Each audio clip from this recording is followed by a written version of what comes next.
बाजार में बुल्स की शानदार वापसी, निफ्टी बैंक 17,100 के पार, निफ्टी 17,100 के पार। निफ्टी बैंक में सबसे ज्यादा 650 अंकों की मजबूती, मिड कैप में भी रैली।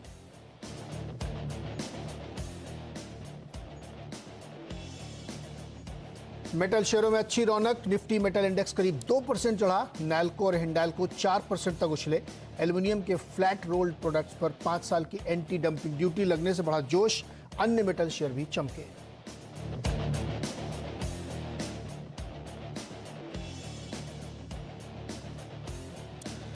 दो दिन की गिरावट से उभरे realty share, Nifty realty index 1% से ज्यादा ऊपर। India bulls real estate DLF उभरा रियल्टी में 3% तक की तेजी।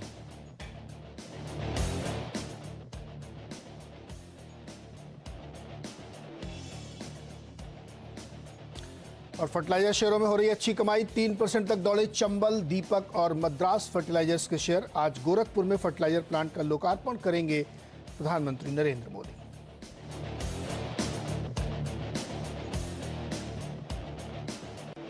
आप प्रवेश कर रहे हैं सीएनबीसी आवाज और इबेक्स कैश के शानदार स्टूडियो में।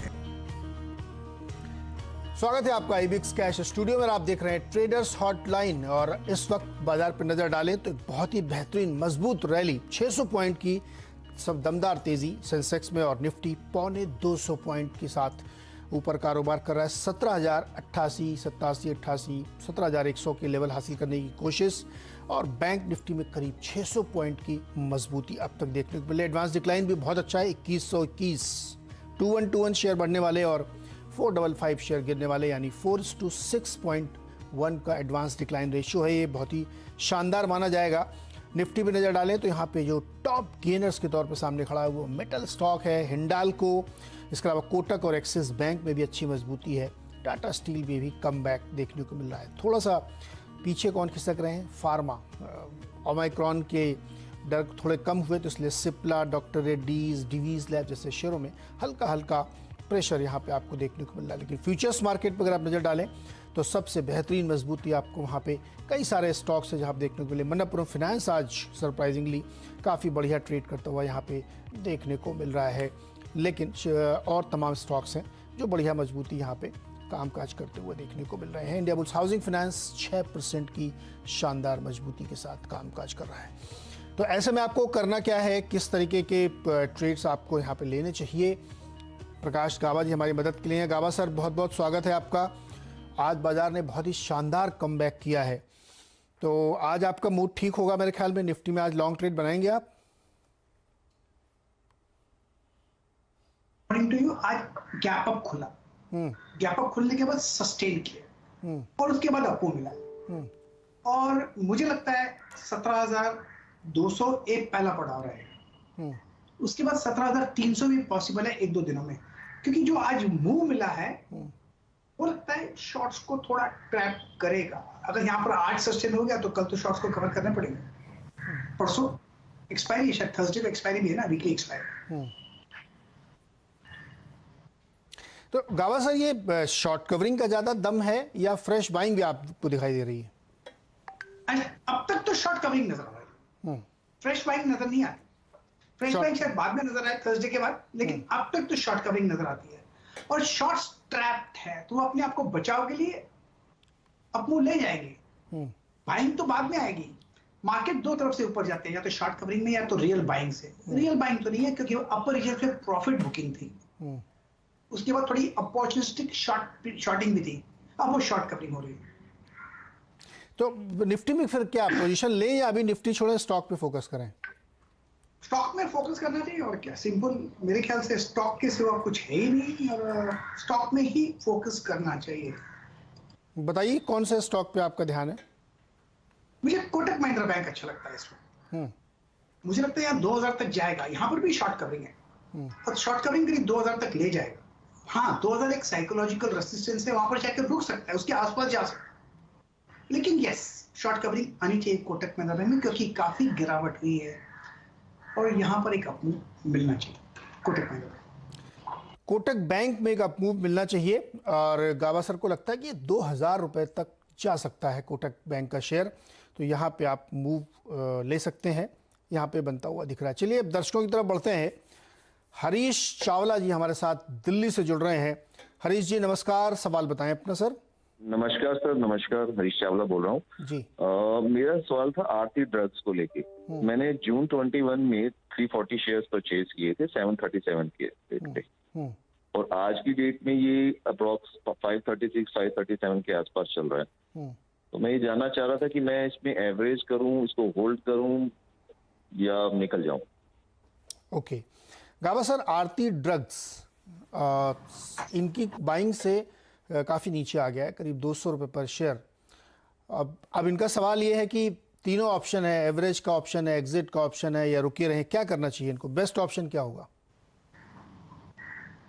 हाँ 735 लिया और उसके बाद एक गिरावट देख रहे हैं, लगातार गिरावट देख रहे हैं। क्या ये एवरेज गिरे, इनका क्वेश्चन है। नॉर्मली मैं एवरेजिंग की सलाह नहीं देता, लेकिन यहाँ पर कर सकता हूँ, क्योंकि लगता है कि लोअर लेवल पे शायद यहाँ से एक बाउंस हो गया। 500 का एक साइकोलॉजिकल सपोर्ट है जहाँ से बाउंस हो रहा है, अपडेट करा है 536। तो अगर आपको एवरेज करना है तो ये जगह अच्छी है एवरेज करने की। और जो एवरेज करें, जो उसको आप समझिए ये फ्रेश ट्रेड है, उसको निकले कीजिए, 600 के आसपास निकल जाएंगे। जो आपने ऐड किया उसको 600 के आसपास निकल लीजिए, as if it's a fresh trade. पुराना होल्ड कीजिए। पुराना होल्ड करिए, नया जो ऐड करिए उसमें 500 के आसपास का स्टॉप लॉस और 600 के आसपास टारगेट। गावस यही कह रहे हैं आप? बिल्कुल। तो ये स्ट्रेटजी लगा के करिए और पुराने वाले को फिर होल्ड करना ही पड़ेगा आपको। फरीदाबाद से श्वेता पावा हमारे साथ हैं। श्वेता जी नमस्कार, सवाल पूछें अपना। नमस्कार नीरज जी, नमस्कार गाबा सर। सर मेरे पास मन इंफ्रा है, मन इंफ्रा कंस्ट्रक्शन, 150 शेयर्स है 43 के प्राइस पे। Short to medium term prospective है, तो क्या करना चाहिए? जी गाबा सर बताइए, मन इंफ्रा। तो नमस्कार, मुझे लगता है कि बेसिकली चार्ट स्ट्रक्चर मन इंफ्रा का पॉजिटिव है, बहुत बढ़िया मफहूम मिला था करीब 40 से 110, इसलिए वहां पर थोड़ी प्रॉफिट बुकिंग आ रही है। अब यहाँ पर थोड़ा साइडवेज मूव है, हो सकता है थोड़ा और भी लोअर लेवल देखने को मिले, लेकिन ये लॉन्ग टर्म के लिए स्टॉक बढ़िया है। 100 के आसपास एक बार फिर प्रॉफिट बुकिंग आ सकती है, 100 110 के आसपास। सपोर्ट करीब 75 के आसपास हो सकता है, यहाँ पर सपोर्ट मिल जाए, हो सकता है थोड़ा और भी डिप मिले, लेकिन 75 के आसपास सपोर्ट है, क्योंकि एक्सपेंशन कॉन्ट्रैक्शंस होते हैं। कॉन्ट्रैक्शन 75 तक ले जा सकता है, पॉसिबिलिटी है, मैं नहीं कहता वहां जाएगा, तो फिलहाल होल्ड कर सकते हैं। तो गाबा सर चूंकि डबल है इनका पैसा, तो बेहतर नहीं होगा? डबल हुआ है, हाँ तो निकल ही लेंगे, या भाई निकलना तो नहीं चाहिए, मैं कहूँगा ना निकलना नहीं चाहिए। 75 अगर ब्रीच हो जाता है तब निकल जाइए। हाँ। तब तक उसको जगह दीजिए, सांस लेना भी दीजिए ना। फ्रेश अप मूव मिलता तो और एक अप मूव मिलेगा।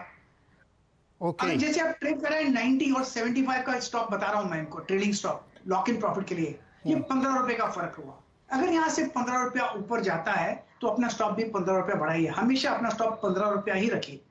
ओके, तो श्वेता जी आप होल्ड करिए इसको। देखिए मैंने थोड़ा सा ट्रिकी क्वेश्चन पूछा, लेकिन गावा जी बिल्कुल कॉन्फिडेंट है कि इसको आपको होल्ड करना चाहिए। यहाँ से आपको और कमाई इसमें हो सकती है, तो आप लेकिन 75 के आसपास का जरूर ध्यान रखिएगा।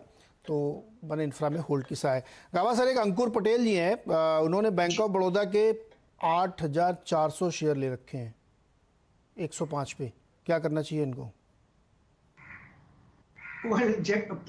अभी इतना है कि सपोर्ट आसपास है, यहाँ पर होल्ड करता है नहीं करता है मुश्किल है, लेकिन 80 एक स्ट्रॉन्ग सपोर्ट जोन है। लेकिन यहाँ पर थोड़ा फिलहाल वीक स्ट्रक्चर नजर आता है, प्रॉफिट बुकिंग नजर आती है। एक लेवल देता हूं, उस पर ध्यान दीजिए, वो है 92। एक बार 92 पार कर लेते हैं तो फिर चैन की सांस ले सकते हैं, फिर करीब 100 के और या कॉस्ट के आसपास जा सकते हैं। तो फिलहाल थोड़ा डिप पॉसिबल है, इतना कह सकता हूं, क्योंकि प्रॉफिट बुकिंग मोड पर है bank of Baroda. It's not the best of stock like SBI या एचडीएफसी बैंक, इसलिए लग रहा है कि थोड़ा प्रॉफिट बुकिंग मोड पर है। थोड़ी प्रॉफिट बुकिंग हो सकती है, बने रहे फिर इसमें, थोड़ा इंतजार करें और लंबा करना पड़ेगा। जी भोपाल चलते हैं, महेंद्र विश्वकर्मा जी हमारे साथ हैं। महेंद्र जी नमस्कार, सवाल पूछिए सर। नमस्कार सर, गुड मॉर्निंग जी। सर जी, मेरे पास एनटीपीसी के 1000 शेयर हैं 135 रुपए से, तो मुझे होल्ड करना चाहिए या निकल जाना चाहिए? मैं लॉस में हो गया हूँ। क्या हाल फिलहाल में खरीदे थे क्या? हाँ सर। ट्रेडिंग के लिए? हाँ, लॉन्ग टर्म के लिए सर। अब तो फिर गाबा जी बताइए, 136 पे लिए, 125 आ गया और 1000 शेयर लिए हैं इन्होंने। बताइए क्या करना चाहिए इनको। इनका मकसद था लॉन्ग टर्म, अब लॉस में गए हैं तो डर लग रहा है कि इनके लॉस तो नहीं बुक कर लो। अगर मकसद लॉन्ग टर्म था तो होल्ड कीजिए लॉन्ग टर्म। लेकिन शॉर्ट टर्म में थोड़ी मुझे वीकनेस नजर आती है। पॉसिबल है कि लो लेवल देखने को मिले, शायद 120 118 भी पॉसिबल है, वहां पर सपोर्ट है। लेकिन एक लेवल देता हूं, उस पर ध्यान दीजिए। इनकी कॉस्ट 135 है, लेकिन 130 जब चला जाएगा तो वहां पर स्ट्रेंथ नजर आएगी। तब ये डरेंगे, अरे मेरी कॉस्ट के आसपास मैं निकल जाता हूं, तब तो नहीं बेचना है, तब तो होल्ड करना है। लेकिन गावा सर 125 है, वो पिछले हफ्ते वाला ज्ञान यहाँ पे लगाएं क्या, और नीचे जाए तो? और नीचे जाए नहीं, यहाँ पर वो ज्ञान नहीं लगेगा, नहीं लगेगा मेरे ख्याल से 120 के आसपास सपोर्ट है, वहां पर थंबल सकता है, वहां पर थम सकता है, यहां से एक बाउंस मिल सकता है। ओके, 120 के आसपास थमेगा, और अगर 130 गया तो फिर और ऊपर जाएगा, ऐसा गावा जी का मानना है। इसलिए गावा जी बोला ज्ञान बता दीजिए ना, हमने ऐसे ही पूछ लिया तो लोग लगे कौन सा ज्ञान लग रहा था, वो ज्ञान क्या था सर, बताइए फिर से एक बार। एक ट्रेडिंग ज्ञान है, एक इन्वेस्टमेंट ज्ञान है। हाँ। ट्रेडिंग ज्ञान क्या होता है कि आप अपना जो भी आपकी एंट्री पॉइंट हो, वो एक परसेंटेज वहां पर तय कर लीजिए। सपोज आपने 10% कर लिया, 10% आपका अगर स्टॉप लॉस आपने तय कर लिया, 10% स्टॉप लॉस ट्रिगर होता है तो आप एग्जिट हो जाएंगे। मैं बोलता हूँ first loss is the best loss, that's the fantastic loss. मेरा अपना मानना है, आई लव माई लॉसेस। मुझे जब लॉस मिलता है तो मैं खुश हो जाता हूँ, क्योंकि मुझे दूसरे लॉस से बचाता है, वो थोड़ा डीप हो सकता है। ठीक है, अपना लॉस तय करना जरूरी है, और उस पॉइंट पर जब आ जाए आप निकल जाइए, दैट्स द बेस्ट लॉस। नहीं तो आप रुकते रहेंगे रुकते रहेंगे रुकते रहेंगे और लॉस बढ़ता रहेगा, फिर एक पेन पॉइंट पे आ जाएगा, तब आप निकलोगे। हमको इमोशन से खेलना नहीं चाहिए। इन्वेस्टमेंट ग्रेड स्टॉक होना चाहिए 25% नॉर्मली। हाई जब भी टच हुआ, 25% ब्रीच हो गया, आप निकल जाइए, that is investment grade loss. लेकिन 25% तो आप बोलेंगे तो बहुत लॉस है, लेकिन आपको मन में तय करना चाहिए मेरे रिस्क एपिटाइट में मैं कितना लॉस कर सकता हूं। क्वांटिटी कम कर लीजिए, लेकिन स्टॉक तो वही 25% रहेगा। जो आपका लॉस समझो 5% है या 2% है, 2% के हिसाब से क्वांटिटी कम कर। खाली कॉम्प्लिकेटेड मेथड है ये। एक दिन इसको एक्सप्लेन करेंगे हम लोग सर। हाँ, ये एक कॉम्प्लिकेटेड मेथड है। आपका लॉस 2% है, तो 2% लॉस सहने के लिए, सपोज आपका कैपिटल 1 लाख है, 2000 लॉस करना चाहते हैं तो क्वांटिटी कम कर लीजिए, लेकिन स्टॉक का 25% ही रखिए, क्वांटिटी बहुत कम कर लीजिए, तो आपको पेन नहीं होगा। जब पेन नहीं होगा तो आप ट्रेडिंग सही करेंगे। करेक्ट। चलिए सर, एक और सवाल लेते हैं फटाफट। कैलाश जी हैं नागौर राजस्थान से। कैलाश जी नमस्कार, सवाल पूछें अपना सर। जी सर नमस्कार सर, मेरे पास सिप्ला के 900 शेयर है, प्राइस मैंने बाय किया था 928 पे, अभी तो ये 900 से नीचे 90994 से भी नीचे आ रहा है। ट्रेडिंग के लिए लिया होगा आपने? हाँ जी, मैंने लॉन्ग टर्म के हिसाब से लिया था। अच्छा, लॉन्ग टर्म के लिए लिया। गावा जी ये भी लॉन्ग टर्म है, और 890 आ गया इनके प्राइस 928 से। इनको क्या करना चाहिए? अब ऐसी जगह पर ट्रेड कर रहा है, यहाँ पर ट्रेडिशनल सपोर्ट मिला है, और ट्रेडिशनल सपोर्ट कहाँ पर है? यहीं पर है जहां पर ट्रेड कर रहा है। ज्यादा में ज्यादा 870 यहाँ पर ट्रेडिशनल सपोर्ट है। मुझे लगता है यहाँ पर सस्टेन करेगा। ये बीच हो जाए तो इनको निकल जाना चाहिए। यहाँ से अगर आपको मिलता है तो 950 जी, वहां पर एक फ्रेश लीजिएगा। ये जगह ऐसी है, ट्रेडिशनल सपोर्ट है यहाँ पर, लेकिन स्ट्रक्चर पॉजिटिव है सर। ओके, तो स्ट्रक्चर पॉजिटिव है, जगह ठीक है यहाँ पे सिप्ला पे। चलिए अब एक डील हुई है उस पर बातचीत करते हैं। GHCL ने अपना टेक्सटाइल कारोबार, होम टेक्सटाइल कारोबार इंडोकाउंट को बेचने का फैसला किया है। बोर्ड ने इसकी अप्रूवल दी है।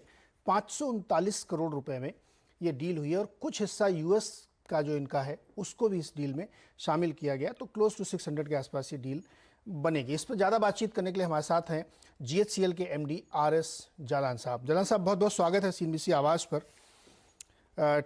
आपने पहले ये तय किया था कि टेक्सटाइल कारोबार को अलग करके यूनिट में रखेंगे, फिर आपने ये तय किया कि अब इसमें से एक हिस्सा होम फर्निशिंग का बेच देंगे, तो ये अभी भी आपके पास रिमेनिंग हिस्सा रहेगा। ये ऐसा क्या, मतलब ये फैसले के पीछे की सोच क्या है? इसी अगर आप जैसा आपने राइटली बताया कि हमने ये फैसला किया था कि हम जो टेक्सटाइल को 2 अलग अलग कंपनियां बना देंगे, ताकि दोनों की अपॉर्चुनिटीज अलग हैं, दोनों की कोर कॉम्पिटेंसी अलग है। But in the mean time हमको जो है ये अपॉर्चुनिटी मिली, जिसमें कि होम टेक्सटाइल को बेचने की अपॉर्चुनिटी मिली। मैं आपको बताऊं हमारा इसके पीछे मकसद क्या है इसको बेचने का। अगर आप टेक्सटाइल का मेरा पूरा पीस देखें, जिसमें कि स्पिनिंग और होम टेक्सटाइल दोनों आते हैं, उसमें से करीब करीब 80% की प्रॉफिटेबिलिटी, ईबिडा की प्रॉफिटेबिलिटी, ईबिडा जो है वो हमारा केवल स्पिनिंग बिजनेस से आता है, और केवल 17% के आसपास का जो ईबिडा है वो केवल होम टेक्सटाइल से आता है। और ईबिडा में ये मैं बात कर रहा हूँ पिछले 3-3.5 साल की जो पीरियड है, उस पीरियड की बात कर रहा हूँ, एवरेज। अब इस पीरियड में अगर आप ये देखें तो हमारी ईबिडा की जो मार्जिन रही होम टेक्सटाइल की, वो केवल 4% रही, जबकि स्पिनिंग की जो मार्जिन है वो करीब 18% रही। तो अगर आप डिस्टिंक्टली देखें तो हमारा होम टेक्सटाइल का बिजनेस वो परफॉर्म नहीं कर पाया जो करना चाहिए। अगर आप कंपटीशन से कंपेयर करें तभी भी आप पाएंगे कि यहां पर हमारा कंपैरिजन बेस्ट इन क्लास नहीं है, जबकि स्पिनिंग में हम बेस्ट इन क्लास है, केमिकल में हम बेस्ट इन क्लास हैं। यहां पर हमारा बेस्ट इन क्लास नहीं रहा, इसलिए हमने फैसला किया कि जो चीज हम अच्छा नहीं कर पा रहे हैं, जहां पर हम अपने शेयर होल्डर्स के लिए, अपने एम्प्लॉइज के लिए, अपने सारे स्टेक होल्डर के लिए हम एक वैल्यू क्रिएट नहीं कर पा रहे हैं, तो उसमें इमोशनली अटैच रहने की जगह लेट इट गो टू ऐसे लोगों को जो इसको ज्यादा बेहतर तरीके से स्टेक होल्डर के लिए क्रिएट कर पाएगा। हमारे को डील बहुत अच्छी मिली। आपको मैं बताऊं, 22 करोड़ रुपए का पिछले 3-3.5 सालों में मेरा जो ईबिडा रहा एवरेज एक साल का एनुअल, वो करीब 22 करोड़ रुपया रहा। 22 करोड़ के सामने में हमारी जो टोटल रियलाइजेशन है वो करीब 600 करोड़ रुपए के, जैसा आपने राइटली बताया। अगर आप देखें तो वैल्यूएशन मेरे को बहुत अच्छी मिल गई। ठीक है, ये बिजनेस मेरे स्ट्रेटेजिक फिट में नहीं आ रहा है, बिकॉज यहाँ पर मैं बहुत ग्रोथ प्लान नहीं देख पा रहा था, बिकॉज हमारे पास जो आज के दिन कैपेसिटी है उसको भी मैं केवल 50% यूज कर पा रहा था अपने एक्सपोर्ट के लिए। तो जलाल साहब एक मिनट, ये जो 539 करोड़ की डील है, इसमें से 340 करोड़ आपको फिक्स मिलेंगे और 199 करोड़ करीब रियलाइजेशन, ये जरा ब्रेकअप समझाइए, ये रियलाइजेशन क्या है? जी, टोटल जो फिगर है वो 596 करोड़ रुपए की फिगर है, 596 करोड़। आउट ऑफ दैट 596 हमारी यूएस में कुछ इन्वेंट्री है, कुछ रिसीवेबल है। उनमें से जो इन्वेंट्री है वो भी हम उनको दे रहे हैं, जो कि हमारे उनका पैसा हमको अलग मिलेगा।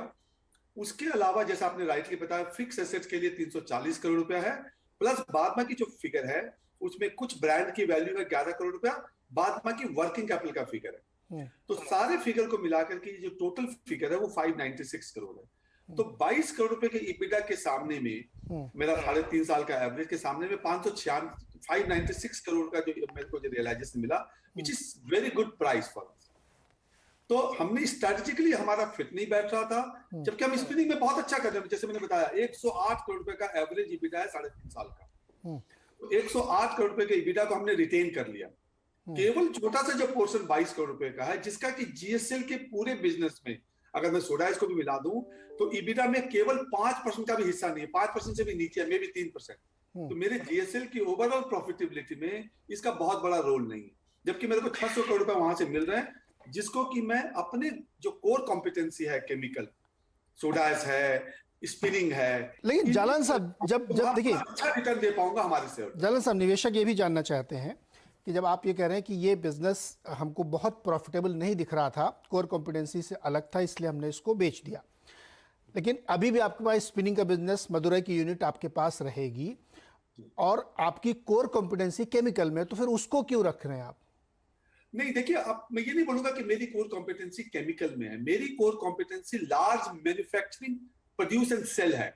स्पिनिंग में पिछले मैं 20 सालों से हूँ, 20 साल से भी ज्यादा हो गया मेरे को। उसमें मेरी मार्जिन, अगर आप पिछले 10 सालों का भी रिकॉर्ड देखेंगे तो आप देखेंगे कि हमारी वहां मार्जिन बहुत अच्छी है और हम इस बिजनेस में ग्रो कर रहे हैं। हम उसमें वैल्यू एडेड प्रोडक्ट बना रहे हैं, 2 यूनिट है, मोस्ट मॉडर्न प्लांट है, इंडस्ट्री में आप बेंचमार्क कर सकते हैं हमारी स्पिनिंग को प्रॉफिटेबिलिटी के मामले, तो वो हमारी कोर कॉम्पिटेंसी है। जबकि होम टेक्सटाइल, जिसमें कि आप सेल एंड प्रोड्यूस है, आप पहले बेचते हैं और एक्सपोर्ट आप जानते हैं, जिसमें इसमें एक्सपोर्ट का मेजर फोकस है, लार्ज कस्टमर्स हैं यूएस बेस्ड, तो वो शायद हमारी कोर कॉम्पिटेंसी में नहीं आ रहा, जबकि स्पिनिंग हमारी कोर कॉम्पिटेंसी में आता होगा। हम अच्छा कर रहे हैं पिछले 15 सालों से। अच्छा, दूसरा ये जो आपकी वापी यूनिट है, जहाँ पे करीब 4.5 करोड़ मीटर का आपकी कैपेसिटी है, और ये भी लोग कह रहे हैं कि वहाँ पे और भी इसको अगर जो भी नए बायर हैं उन लोग एक्सपेंड करना चाहेंगे तो डबल भी कर सकते हैं वो। तो कुछ लोग ये सवाल कर रहे थे कि उस वैल्यूएशन थोड़ा कम लगाया आपने। मैं वही आपको बताना चाह रहा था। आप एक चीज बताएं कि सारे जो कंपनी में 22 करोड़ रुपए का इबिदा है पिछले 3.5 साल का एवरेज, उसके सामने में 600 करोड़ रुपए का वैल्यूएशन किस सेंस में? ये तो सच्ची पूछे तो ये अभी चूंकि ये पीरियड एक 600 करोड़ सर एसेट वैल्यू है केवल, बिजनेस का तो लिया ही नहीं आपने। देखिए आप इबिदा जो है वो 22 करोड़ रुपए किया, और इबिदा टोटल इन्वेस्टमेंट पे 600 करोड़ रुपए मिल रहा है मेरे को। तो 600 करोड़ रुपए को के पैसा लगाने के बाद मेरी कमाई कितनी हो रही है? केवल 22 करोड़ एवरेज। तो 22 करोड़ रुपए के लिए 600 करोड़ रुपया मिलना, अगर आप इसको एक लेमन भाषा में बोले, अगर मैं इस पैसों को अगर मैं स्पिनिंग में लगा देता हूँ, अगर मेरे को 15% की भी इबिदा आती है, जो कि अभी 18% है 3.5 साल की, तो आई एम टॉकिंग अबाउट करीब 90 करोड़ रुपया मिनिमम। ओके, तो ये जो 600 करोड़ आपको आएगा, ये आप अपना री इन्वेस्ट करेंगे इन स्पिनिंग बिजनेस में? नहीं, स्पिनिंग और केमिकल दोनों। केमिकल में तो हमारी और भी रिटर्न बेटर। आपको पता है जैसे हम लोग सोडियम बाइकार्बोनेट का एक्सपेंशन कर रहे हैं, सोडा एच में हम लोग सेकंड लार्जेस्ट, मतलब हमारा 25% का मार्केट शेयर है सोडा एच में मार्केट में। वहां पर मैं ग्रीनफील्ड प्रोजेक्ट लगा रहे हैं, तो हम अपनी मैनेजमेंट की टाइम प्लस जो रिसोर्सेस है वहां लगाना चाहेंगे जहां पर कि हम अच्छा कर पाए, जहां हमारी कोर कॉम्पिटेंसी है। केमिकल हमारी कोर कॉम्पिटेंसी, स्पिनिंग हमारी कोर कॉम्पिटेंसी। तो से मैं फिर बताना चाहूंगा, 22 करोड़ रुपए के बिडा के सामने में 600 करोड़ रुपए की वैल्यूएशन एक बहुत नहीं, वो आप ठीक है, मैंने आपकी बात मान ली, चलिए फेस वैल्यू में मान भी लेता हूं कि 22 करोड़ का एबिटा था, इसलिए आपको बहुत प्रॉफिटेबल नहीं लग रहा था। इन्वेस्टर्स जिनको आप एक शेयर मिलेगा आपकी, जो आप डीमर्ज स्पिनिंग यूनिट होगी उसका, और कैसे रिवॉर्ड करेंगी? क्योंकि आप तो फ्यूचरिस्टिक बातें करेंगे, उनको वैल्यू अनलॉकिंग होगी, इमीडिएट वैल्यू अनलॉकिंग कैसे हो रही है इन्वेस्टर के लिए? आप एक चीज देखिए, सिंपल सी बात है कि हमारा जो दोनों बिजनेस है, दोनों बिजनेस की जो प्रॉफिटेबिलिटी है वो प्रॉफिटेबिलिटी काफी बेटर। अगर आप सोडा एच की बात करें तो जैसे मैंने पिछली बार के कॉल पे भी आपको बताया था, सोडा एच का जो अप ट्रेंड है मार्जिन का, वो एक्सपेंशन काफी सिग्निफिकेंटली अच्छा दिख रहा है। आने वाले साल 1.5 साल तक सोडा एच की प्राइसेस काफी सिग्निफिकेंटली बढ़ गई है, और रॉ मटेरियल की प्राइसेस बढ़ी है, but not to that extent. Rather raw material की प्राइसेस थोड़ी पिछले फ्यू वीक्स में जो है वो कम हुई है। तो इसको लेते हुए हमारी सोडा एच में एक अच्छा खासा एक मार्जिन एक्सपेंशन हमको दिखता है। स्पिनिंग जैसे मैंने बताया, स्पिनिंग में हम एक्सपेंशन कर रहे हैं। अभी हमने वहां पर 250 करोड़ रुपए का इन्वेस्टमेंट ऑलरेडी अंडर इम्प्लीमेंटेशन है। नेक्स्ट ईयर में हम 250 करोड़ रुपए का और इन्वेस्टमेंट कर रहे हैं जी। तो हम वैल्यू अनलॉकिंग इस तरह से कर रहे हैं जिससे कि प्रॉफिटेबिलिटी का इनहांसमेंट हो, ऑटोमेटिकली उससे वैल्यू अनलॉकिंग होगी हमारे शेयर होल्डर्स। और फोकस की तरह से दो कंपनियां अलग चलेंगी। स्पिनिंग की भी एक सिग्निफिकेंट साइज होगी, ऑलरेडी हम एक रीजनेबल साइज पे हैं जी। जालन साहब, एक लास्ट क्वेश्चन, क्योंकि ग्लोबल कंपटीशन बहुत है, कुछ जो है इजिप्शियन कंपनीज हैं शायद जो बहुत टफ कंपटीशन दे रही हैं, और इस समय आप पीक मार्जिन पे चल रहे हैं, और जो पूरा केमिकल वाला सेगमेंट है वो धीरे धीरे प्लेटो बनाता हुआ दिख रहा है। तो आपको लगता है कि आगे भी आप और एक्सपेंड कर पाएंगे मार्जिन और प्रॉफिटेबल रहेंगे? जी, जैसे अगर मैं केमिकल की बात करूं तो आने वाले कम से कम भी 1.5 से 2 साल हमको बहुत सिग्निफिकेंट इंप्रूवमेंट दिख रहा है मार्केट, बिकॉज सप्लाई चेन में काफी बड़ी शॉर्टेज है। कंपटीशन के बावजूद भी केमिकल में मैं बात कर रहा हूँ, क्योंकि सप्लाई चेन में देखिए सोडा एच के बिजनेस में नई कैपेसिटी आने में कम से कम भी 5 साल लगते हैं, जबकि डिमांड में ऑलरेडी अपस्विंग है। सोलर ग्लास में बहुत बड़ी कंजम्पशन आ रही है, जो कंस्ट्रक्शन ग्लास है उसमें बहुत बड़ी ग्रोथ आई है। तो ग्रोथ काफी सिग्निफिकेंटली बेटर है, जबकि सप्लाई नहीं है। तो वो एक अच्छा एक पीरियड है केमिकल के लिए आने वाले 1.5 से 2 साल। मैं स्पिनिंग की अगर बात करूं, आप बिल्कुल ठीक बोल रहे हैं, स्पिनिंग में एक पीक मार्जिन रही है, थोड़ी मार्जिन आने वाले समय में थोड़ी कम होगी। बट जैसे मैंने बताया कि हम लोगों की जो कॉस्ट कॉम्पिटिटिवनेस स्पिनिंग में, because of our investment into green energy, wind में लगाया हमने, सोलर में लगाया, वैल्यू एडेड प्रोडक्ट कर करके हमारी मार्जिन में काफी बड़ा एक्सपेंशन है पिछले 2-3 सालों में। और आने वाले समय में हमारा प्रयास जो है value creation bye better value product, better high value basket of the product, उस पे हमारा फोकस है। तो कोई स्पेशल डिविडेंड देने का प्लान नहीं है? जी, डिविडेंड तो एक बोर्ड का मैटर है, जिसको कि मैं उस पर नहीं बोल सकता, बट हमने हमेशा शेयर होल्डर्स को रिवॉर्ड किया है, 2 बायबैक भी किए हैं, और एक अच्छा खासा हम डिविडेंड देते रहे हैं, और आने वाले समय में भी हम उसी तरह से शेयर होल्डर्स को रिवॉर्ड करते रहेंगे। नहीं, इस डील के बाद आप इस पक्ष में हैं कि स्पेशल डिविडेंड मिलना चाहिए? जी देखिए, तो मैनेजमेंट मतलब इतनी क्विक हम इसके ऊपर जवाब नहीं दे पाएंगे। ये तो मैनेजमेंट का अभी तो हमारा पहला प्रयास है कि हम सक्सेसफुली इस डील को कंक्लूड कर पाए जी। कंक्लूड करके जो एक फोकस तरीके से दोनों बिजनेस पे हम अपना वो कर पाए। एंड श्योरली बोर्ड पे हम कलेक्टिव बेस पर डिस्कशन करेंगे और ऐसा कोई प्रपोजल होगा तो डेफिनेटली हम वहां बात करेंगे। जी जालान साहब, बहुत बहुत शुक्रिया हमारे साथ जुड़ने के लिए। तो GSCL ने अपना होम फर्निशिंग टेक्सटाइल बिजनेस अलग करके इंडोकाउंट को दे दिया है। उसमें से जो पैसा आएगा क्लोज टू 600 करोड़ वो एग्जिस्टिंग स्पिनिंग बिजनेस में और केमिकल बिजनेस में इस्तेमाल होगा, उसके जरिए वैल्यू क्रिएट की जाएगी, क्योंकि मैनेजमेंट का मानना ये उनकी कोर कॉम्पिटेंसी है। और जो डिमर्ज यूनिट बनेगी एक होम GSCL टेक्सटाइल बिजनेस की, उसका एक शेयर एग्जिस्टिंग शेयर होल्डर को मिलेगा। ये फैसला फिलहाल किया गया। दोनों ही शेयर आप देखिए, इंडोकाउंट और GSCL इस समय करीब 2% नेगेटिव ट्रेड करते हुए दिख रहे हैं। गाबा सर, इन दोनों में से कोई स्टॉक जहां पे आपकी नजर हो, कोई व्यू बनता है आपका? GHCL मुझे लगता है कि अपमूव ऑन है लेकिन क्लैरिटी नहीं है। मैं कह सकता हूं यस साइडवेज मूव पर है, ट्रेंड क्लियर नहीं है, तो बेस्ट अवॉइड। हो सकता है अपमूव 320 तक भी जा सकता है गुजरात पेट्रोनेट, लेकिन अवॉइड करना चाहिए। ओके, तो ये एक अभी ट्रेंड बहुत ज़्यादा क्लियर नहीं। चलिए अपने दर्शकों की तरफ वापस लौटते हैं। सच्चिदानंद भगत जी हैं नागपुर से। सच्चिदानंद जी नमस्कार, सवाल पूछिए सर अपना।